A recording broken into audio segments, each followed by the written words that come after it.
This I conference will now be recorded. Oh, thank you, Tammy, for recording this so those that aren't present can listen in later. So the health department, in partnership with Whatcom Unified Command, realized, and we have known for a while, that if when we are going to reopen businesses, especially small businesses that don't have internal supports like an HR department or safety officers, that it would be very helpful for businesses to receive some technical assistance and support in order to take measures for infection control and social distancing so they can keep their employees and their customers safe upon reopening.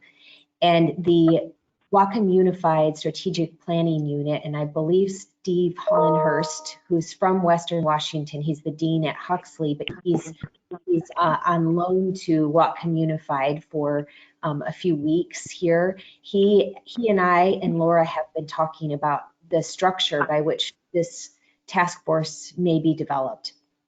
Steve, are you here as well?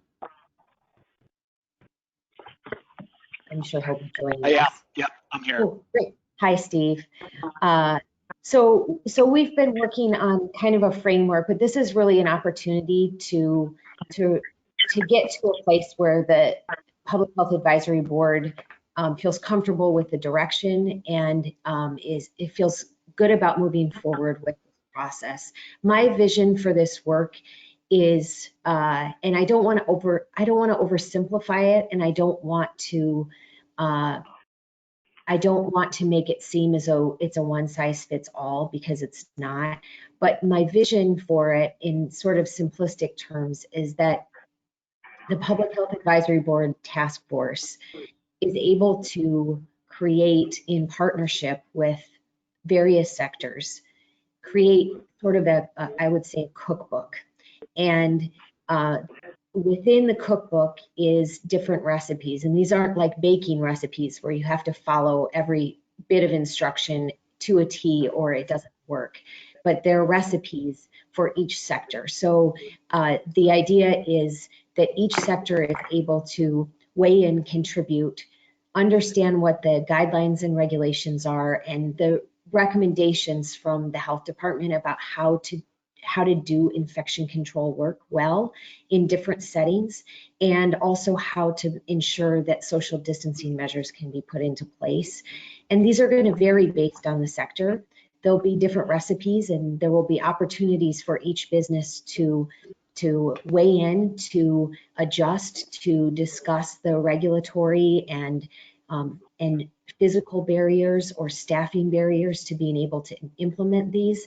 And at the end of the day, there's some guidance for each of these sectors to be able to implement, and when they reopen, to be able to feel confident that they can keep their customers and staff safe. So that's kind of the vision for the work. And I kind of want to talk through the process. And I know, Laura, you have some questions for the group as well. So if you wouldn't mind, I'll just turn it back to you at this time. Yeah, great. The work today for the advisory board is to put up this task force and to approve of it. So those of you that had a chance to read through the purpose statement and the vision of it and what Erica just offered, if this is the way that we're going in a partnership, collaboratively as a community, from your perspective, I'm speaking specifically to the advisory board right now, what would success look like for you? What would we accomplish by doing this for our community? And what could we see as the outcome in a successful way?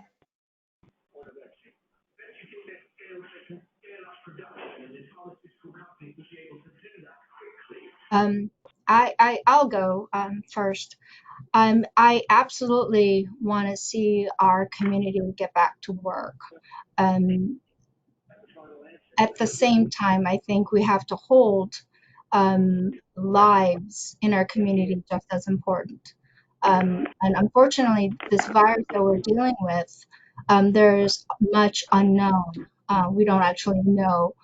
There's so much unknown that um, I think, just like what Erica had said earlier, it's, whatever recommendations that we come up with, it can't just be, you know, step by step, this is what we do. I mean, we have to have a lot of room for flexibility, but we have to honor what is coming out in our scientific medical platform, while we're listening to what our businesses and our community need, while keeping the employees safe, as well as the customers, the community at large.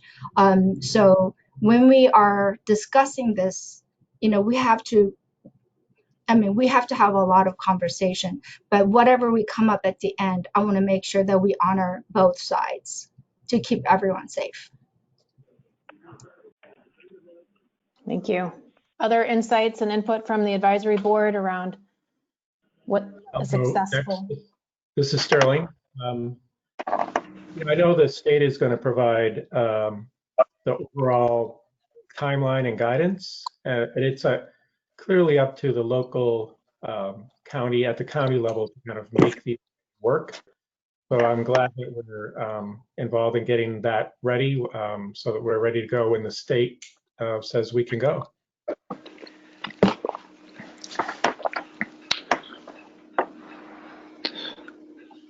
I can jump in real quick if no one else is talking. Yeah, I think just to add on to what's been said before, I think two things are really, or a few things are really important. First is to make sure that we look at this, just to use the wording that was used before, that we look at this cookbook as a living document, and not have it be something that we set out and be like, well, there it is, and then just kind of walk away from it. As the situation changes, we need to be able to adapt what the quote unquote recipes are.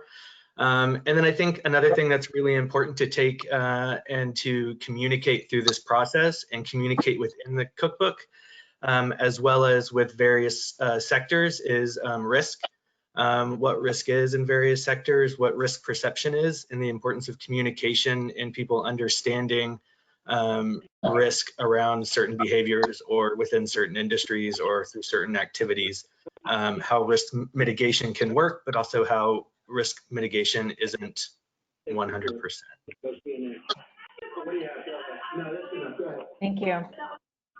I have a, Les Seeley here, PHAB member. I have a comment. Success for me would be limiting the loss of life and open in a way that we do not have to step back to lock down again. If businesses have to lock back down and send employees home again, that will not be survivable for businesses. So a slower approach, a more guided approach, and we don't have a playbook for this. We'd have to do it right the first time, and there's no playbook. So as slow as possible is the best way to go, as tested as possible. Thank you. Thank you. Any other advisory board? Yeah. Comment? I just have one more, and that is, after we come up with all of this, is that me? Why do we have to?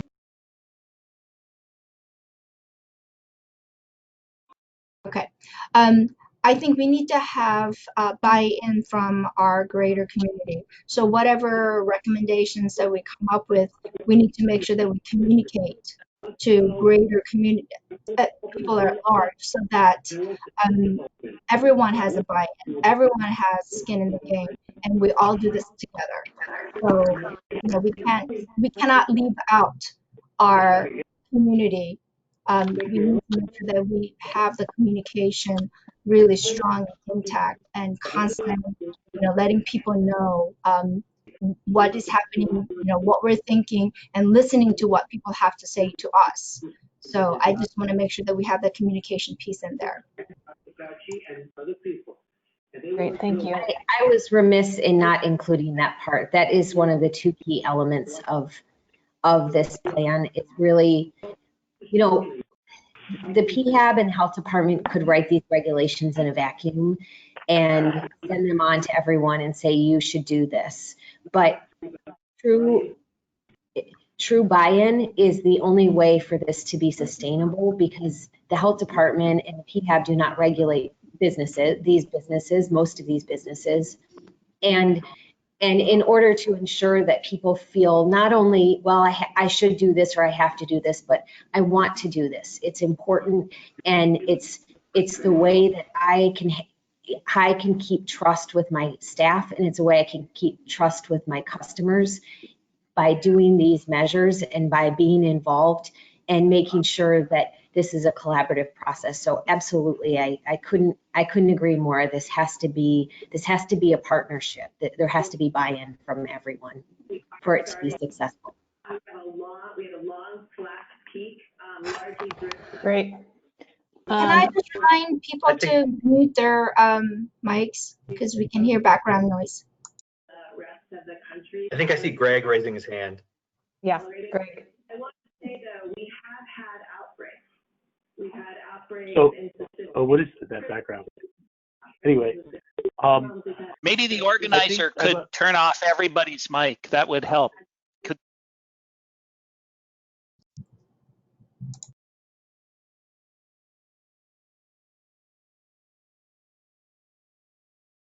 Okay, I think I'm open now. Steve, I wanted to emphasize what you said about this cookbook being a living document. And I'm thinking of our experience in working with some of the long-term care facilities.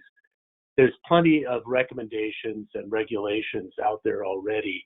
The big challenge is for business owners and organizations to figure out, how do we sustain our work in a way that's safe for ourselves and our customers and our staff? How do we keep these levels of virus transmission down that allows us to sustain our economy? It's not even an issue of economic recovery. It's not going back. This is going to be a long haul. So we need to be doing problem solving that deals with sustaining virus suppression and all the advances we've made that with all the measures that have been taken so far, while having a sustainable economy during a COVID pandemic. So we're trying to find that balance, and I would think success would be both a compendium of solutions to these problems, but also a relationship. So should the health department or the community be able to provide technical assistance where we have dialogue with businesses, with organizations? We say, what is it about your situation that you can improve the infection control while still doing business? Or what are the barriers to being able to take those measures? And do we have resources as a community to help you take those measures? Are there things we can do together? So I would like to see come out of this, not just the book, but the process and the relationships that says, we've got this problem on the table. Your business, your sector is part of the community. How do we work together to minimize damage from both the virus and from the economic effects of controlling it? So that's my framework, and I think, and that ongoing process will be an important outcome, I would think, of the task force. When you're being charged to come up with a plan, the plan isn't the regulations. The plan is how do we sustain this process over time?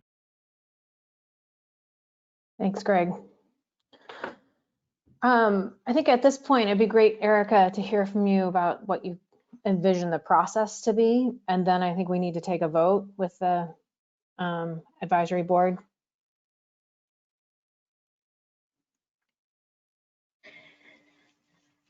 So here's what I'm thinking process-wise, and I'm curious about your thoughts on this. This could be very complicated, and it could be quite a behemoth. And And both of those things are okay, but we also are on a tight timeline. So kind of thinking about how to maximize efficiencies along the way and share the work and make sure we're kind of doing all of these in this timeline.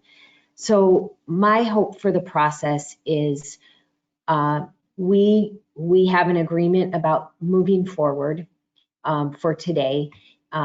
We establish a task force based on what you've talked about with regard to what success looks like. I build this framework out a bit more by the end of the weekend and send it to you for review. I want to be clear about what sectors we want to include in the task force versus what sectors we engage with, and then mid next week or early next week we put out a notice for applications for the task force. And I just want to be clear that the task force is one element of this, but I don't see that if someone is not on the task force, they're not included, because all the sectors that we want to engage are included in the process, and all individuals that represent those sectors or own a business in that sector can participate in this process. But if we can get some agreements about the number of representatives from different sectors on the task force, we can get applications going. I would ask that a small group of PHAB members get together sometime mid to late next week and review the applications, and then the PHAB meets next week to vote on the membership, maybe next Thursday or Friday, to vote on the membership of the task force. So those seem to be, in terms of process, kind of the next steps. So really using your feedback from this meeting to flesh out that framework a bit more, figuring out the membership, and then voting on the membership so we can move forward as a team. Can I ask a question? Please. Okay, my name is Michelle DeKukuk. I'm with Weichert Realtors, and I'm not sure what this task force is for. I'm wondering if you guys, what do you think about businesses putting together for their business the things that they're willing to do, like, you know, the different things to, for example, you know, have one person in the office at a time, or the different ideas that they're going to use for their business in order to make this be good, and then they submit it to the task force, I'm guessing, and then you say, yes, you can open or you can't, or what is this for? So we're not the authority that can authorize businesses to open. The governor will make initial decisions about that on or around May 4th. What we're trying to do, not as regulators, but as partners, is work with different sectors to provide best practices and guidance about what we know from public health science, and then work within those best practices and guidance to customize that work for different sectors. So you mentioned one person in the office at a time. That may very well work for a realty company, but it may not work for other business. So it's really tailoring the guidance in partnership with different sectors and coming up with some solutions collaboratively. But it this will not be the body that makes a decision about which businesses can open and which ones must stay closed. Thank you for that clarification. I think that's really important. One of the great things that you offered, Michelle, earlier, I want to enforce, is that we really hope that this is a generative, collaborative, successful sectors working together, supporting each other. High tide raises all boats. How do we get people working, again, safely together? So if your best practices in your office can be shared with somebody else and they can learn something from you, that is a big win of what we're trying to accomplish here. The buy-in, the generosity, the generative work of supporting our living community. So thank you for that. So I guess what I'm kind of hearing you guys say is this body, this task force should come up with this kind of like a recommendation, body of recommendation, so that businesses can take that and they can tailor it to what they need in order to make the business safe for the employees, the clients, the customers, the environment, so that we don't go back to having to sequester again, so that businesses don't have to shut down and let go of employees again. So if the businesses have the guidelines first, then they know kind of what to shoot for. So there's kind of like a structure that people can follow, instead of, oh, I think this is what we need to do with, I mean, I'm sure, everybody's been following this, so everybody is very well informed, but we can actually offer structure so that people can have something to have a standard against. Am I correct in that understanding as to our job for the task force? Yeah, I think that's accurate, but also informed by their own experiences, their own barriers, and their own sort of unique nature of their sector. Yeah, I think one of the things that I wanted to just kind of reiterate based off of what people were saying here, and to kind of bring back a word that Greg tossed out earlier that I think is important, which is sustainability and sustainable, which is the idea that with businesses reopening, I know that some people have this urge to return back to normal. But I think that one thing that will be really helpful to come out of this is helping to work with businesses to define what the new normal is going to be. That there's not necessarily going to be this reverting back to what we always did and everything's going to look exactly the same, but that this is finding out a new sustainable path for businesses to engage economically again and prosper again in some manner. I also think the task force is supposed to listen to some of the sectors. There's a lot of good ideas about how to go about that, and one of the things the task force can do is to collect that. We're not the ones who are going to design the best practices. We'll hear about the best practices, and because this is a combination of helping people understand how to go about this, and then buying in and following through with it. So part of that will require that we be good listeners too.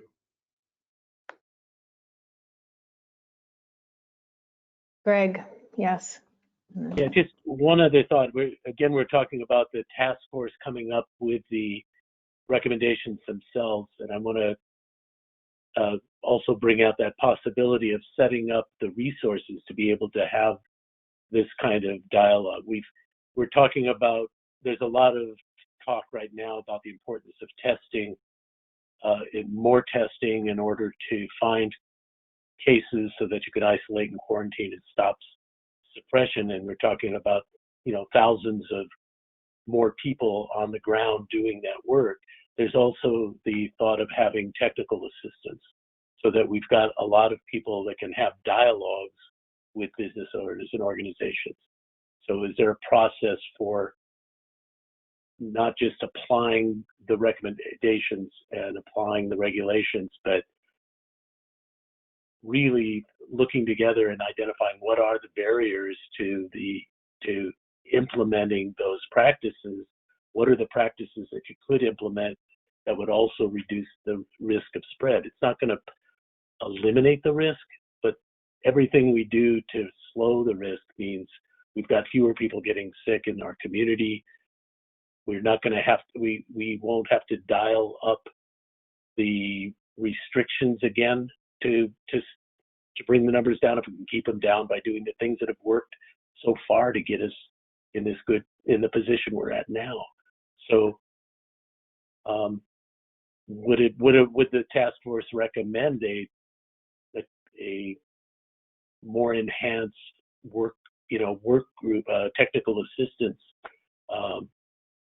process to work with folks, not just about regulating them, but doing problem solving together, individually, on site? What are the things you can do at your place of work to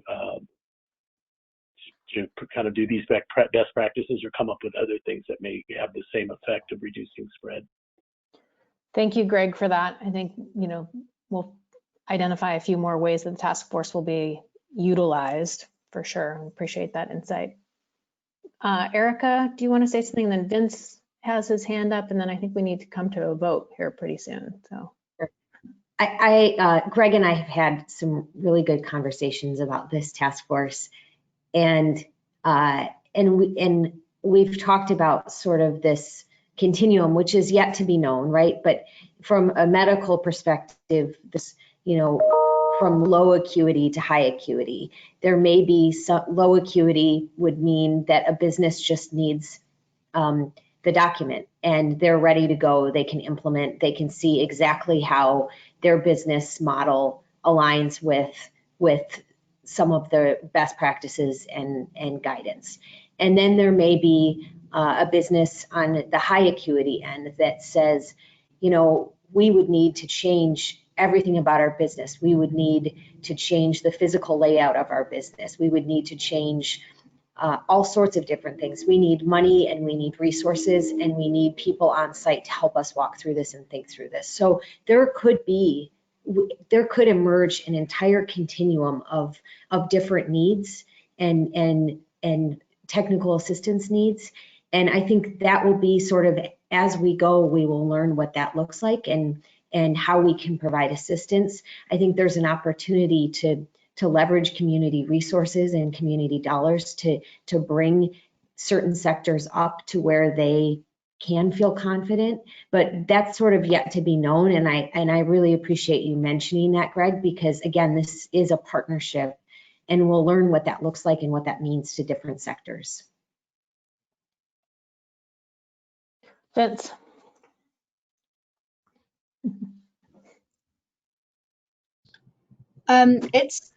I think it's okay. Can everybody hear me?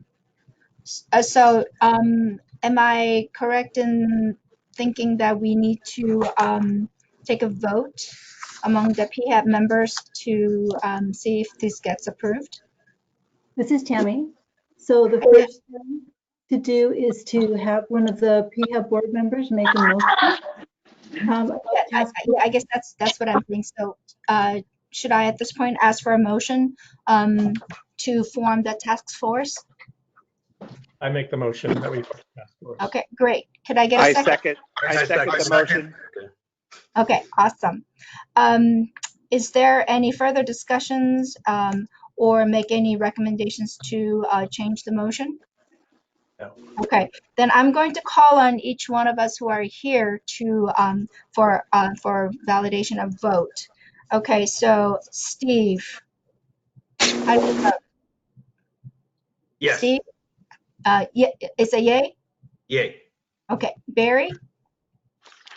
Aye. Awesome. Sterling? Yes.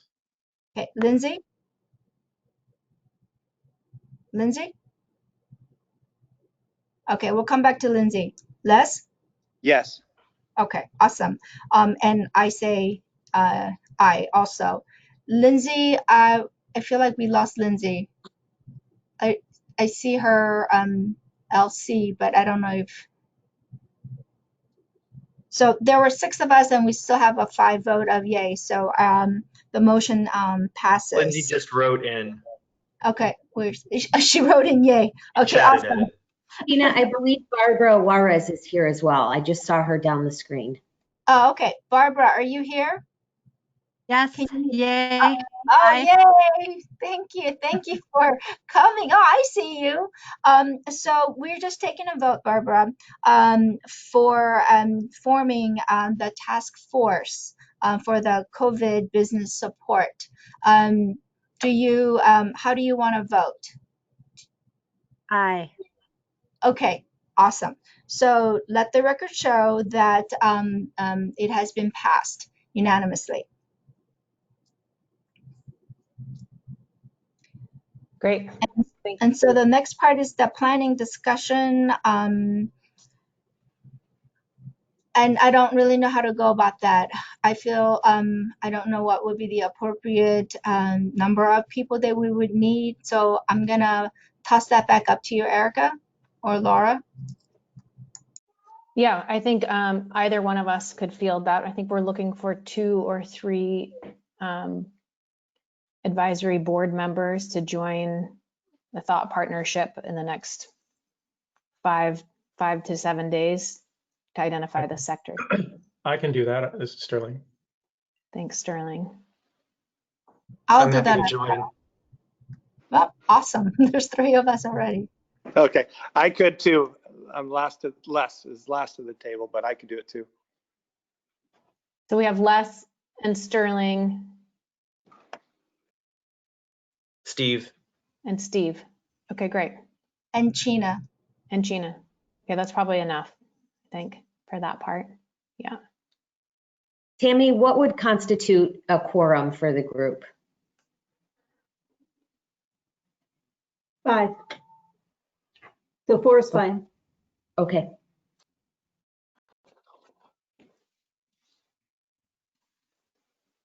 Gina, is there anything else that you wanted to say about in this period of time? Because I wanted to get back to Vince, wanted to make sure that we got his comments, and then I have a few other things to curious. I think that's it. I just the next thing on my list is to invite any public comments. But you can go right ahead, Laura. Okay, before we get to the open public comments, Vince, did you have something you wanted to offer for this group in this thinking process? Hi, how's it going? Mine would probably be an open public comment. So okay, go ahead. Okay. I think, Erica, is there anything else you want to offer about the task force or where we are in the process? I think there is the ask of the advisory board that we have a meeting next Thursday or Friday, and Tammy will coordinate times with everybody to approve membership. Yes, and prior to that, Sterling, Les, Steve, China, and I, along with Laura, and if you're open, I'd like to continue to include Steve Hollinghorst from Whatcom Unified Command, who's been working with me on this to form the structure by which we appoint and create an application process for task force members.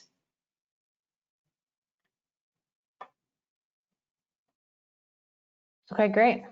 I think at this point we are in the public comment section. So I'll turn it back over to you, Gina, to lead that section for us. Okay, so we are open for public comments. So we have a lot of people, 70 people left. We started out with, I think, 90 somewhat people. So you can raise your hand to let me know that you want to speak. Okay, go ahead. One with the gray gloves. Go ahead. Hi, my name's Vince, and I own the Mount Bakery and the Temple Bar. From the, can everybody hear me? Yeah, good. From the restaurant perspective, or at least from my restaurant perspective, my hope is that the task force will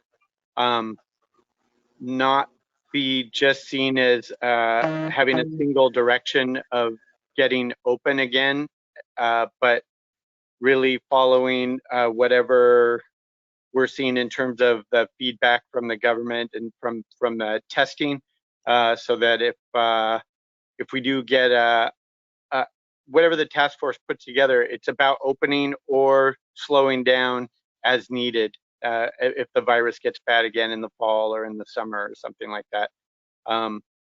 There's a lot of challenges for our business and for businesses like ours that had relied on people coming together in crowds.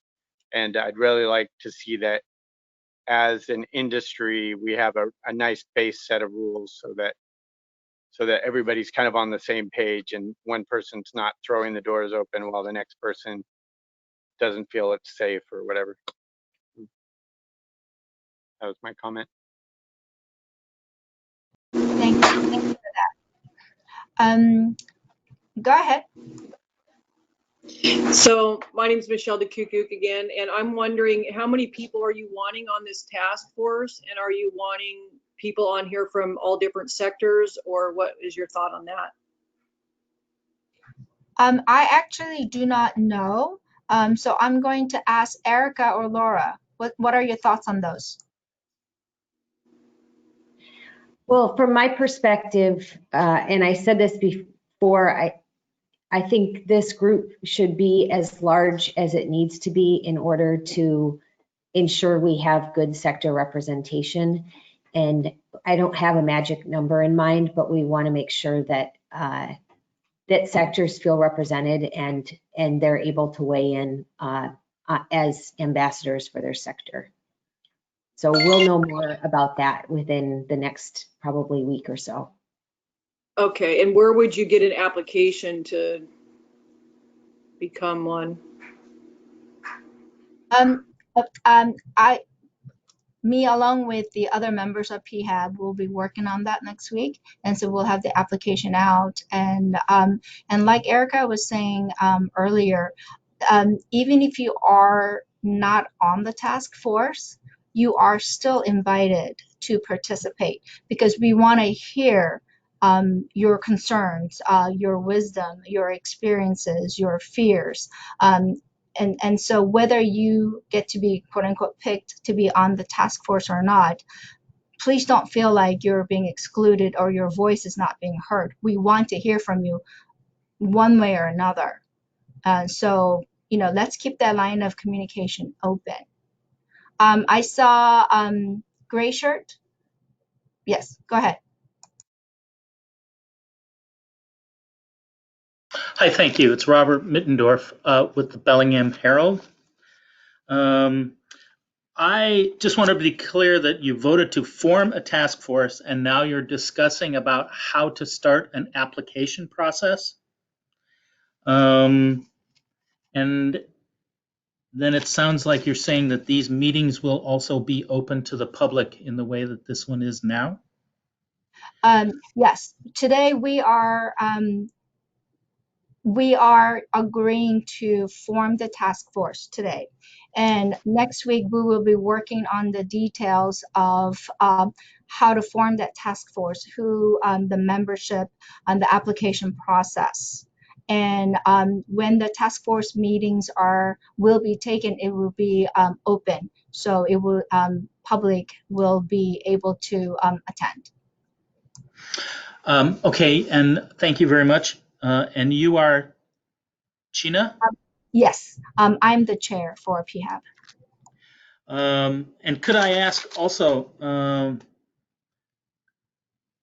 since these meetings have high public interest, we'll be covering this, and I've seen some other members of the media here. We don't know all of you. I have the spellings of some of your names from the Public Health Advisory Board webpage, but there are some people who have come up whose names aren't on that list. Could we have people say their names and what their affiliation is when they speak? Would you like that for everyone, or would you like that only for the PHAB members? I think it would be good for everyone, especially if this is going to be recorded, so we know who's talking. Okay. Is that okay, Tammy? Or if you have a different way of identifying people. Yes. Go ahead. Oh, I was just going to say that should work. I have been capturing each name as they've done the public comment, and there were 2 questions during the meeting, and I did capture the names there as well. Great. Thank you very much. Tammy? Yes, Tammy. Okay. And what's your last name? Axland. I'm the office coordinator at the Whatcom County Health Department. Okay, great. Thank you very much. Mm-hmm. She probably might be the one that you want to talk to, get in touch with for the spellings of the names and, just more of the specifics. Great, Tammy. I can find your email. Are there anybody else with concerns, wisdom, experience, fears that you guys want to share that we as going forward with this task force want to let us be aware?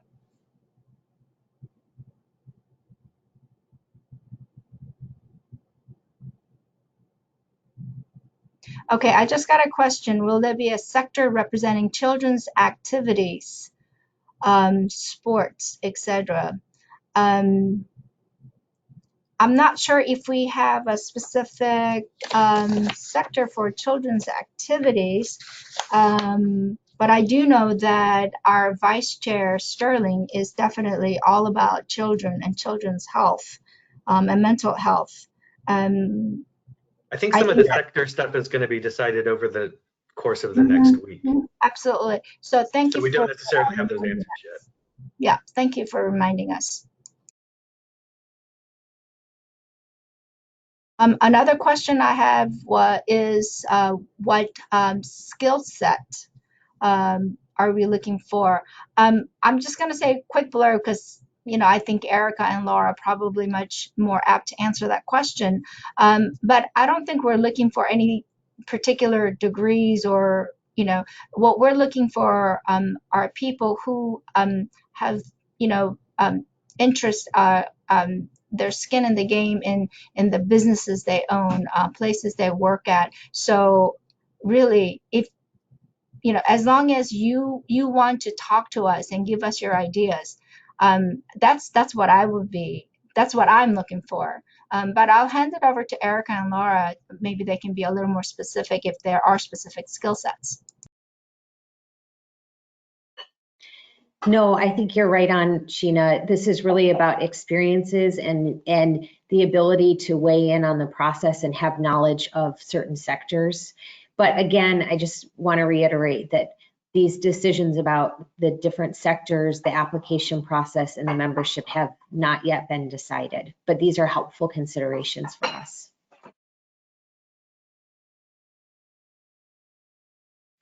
Okay, so another question I have. I have a. Go ahead. Where they're coming from. Please go ahead. Question now, we're not. Okay, I have a very, very quick, simple question. I might have missed this, but as in all this planning, how is the idea of testing fitting into it? If it is, or if it's not, or did I miss that? We have not gotten into any specifics of how it's going to work. Testing is definitely absolutely important. And thank you for bringing that up. Could you state your name, please? My name is Joyce Siegel. And I only ask that because every single medical official I've seen in the last 60 days has said that when you're coming out of this, testing has to be an integral part of it. And I don't recall hearing anything about it today so far, so that's the only reason I'm asking. So unless Greg wants to answer this, I can take a stab. This is one of a number of strategies that the health department is employing to address COVID. But I hear Greg talking, so go ahead, Greg. So I kind of mentioned it in passing earlier. One component of being able to sustain the suppression of transmission is testing more people. So for the purpose of finding folks that are infected so we can identify their contacts and they could be isolated and quarantined. So that is case finding and testing is necessary for that. The thing is that we've gotten to this point primarily by not what we're calling non-pharmaceutical interventions. The hand washing, the physical distancing, and all the way up to the business closures. And we're trying to figure out how do we sustain that suppression of transmission without not just the testing, isolation, quarantine. There's other things that have been really successful. What are the things we can do more of in that range that will keep us able to keep the doors open and the business is going? So there are two aspects of the same goal of stopping the spread. And the whole purpose of testing is to do isolation and quarantine. There's not a treatment. There's not a vaccine yet. So those are that's really the first step in isolation and quarantine. And we've got a dozen other measures that we can use to stop suppression. To stop transmission of the virus. So it's all part of one thing, but this is really focusing on what can we do in our businesses and organizations and community what sort of behavioral changes, engineering changes, administrative changes can we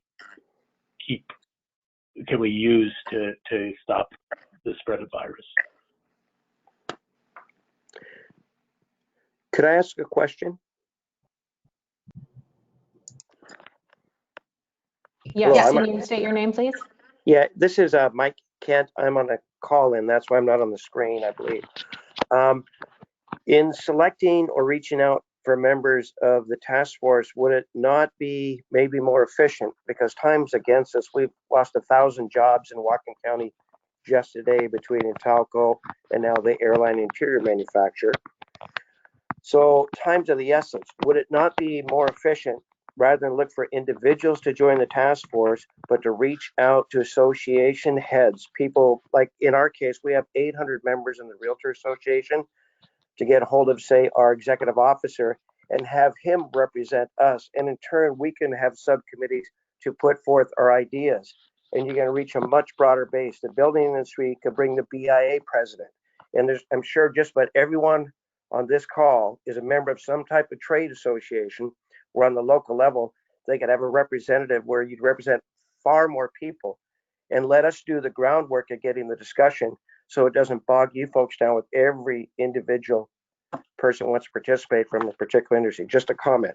And also, a lot of these industries, ours included, we have already established guidelines through the governor's office that could be duplicated in many industries that parallel our mode of operation. Thank you. Thank you.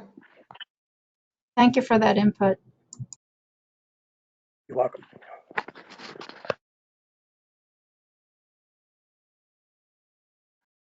So what's next? Go ahead, there's Tammy. a couple other questions, and I know we only have 5 minutes, and I'm gonna just try and get through just kind of the easier ones.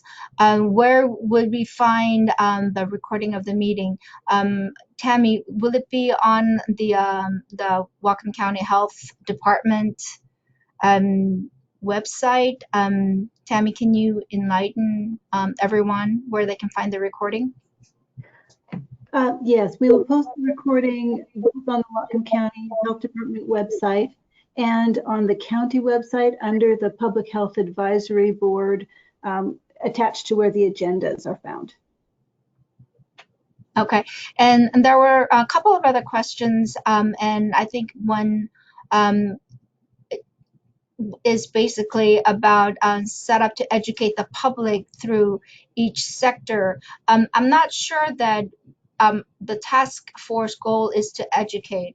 The task force goal is to hear from the community, hear from the business leaders, and come up with set of recommendations, and to create a communication line with not just the business, but the community at large. And I hope that kind of answers that question. And the other one is about the escalation of wanting desire for PPE equipment more than what is recommended. I think we can dive into that a little bit more when we are actually meeting as task force. What do you think, Erica? Yes, I agree. Okay. Are there any other comments, questions, things that you guys like to share before we kind of come to closing the meeting? I have a quick question. So right now we're obviously all in on this conversation or this meeting. Now, after the task force meets, I'm assuming we're going to have more of these meetings, and then how will we know about them so we could join them? Tammy, can you answer to that? And Tammy, can you also provide the email address so folks can send questions or comments following this meeting or after they've watched the recording? Sure, I will put the email address in the comments, the chat box. And meetings will be published on the county website. There's a section for agendas. You can subscribe to receive notifications of meetings at that site, and you would get an email notification anytime that we're having a meeting. It's probably the easiest way. But you can email questions to us at the health department, and I would answer. If you're having trouble finding it, I'll answer any of those questions. Thanks. Okay, Erica, Laura, anything else? Greg, anything else? Okay, so I just want to thank everyone for coming today. I know everyone's lives are crazy and different and busy, but I just want everyone to know we want you guys to be here. We want to hear from you. We want to hear your voices, your concerns, and we couldn't carry on to forming our next steps without you guys being our partners. And so I just want to say sincere from the deepest from my heart, thank you for coming. And I'm going to adjourn the meeting 2 minutes early. Thank you, Gina. Okay, thanks. Thank you. Thanks, Gina.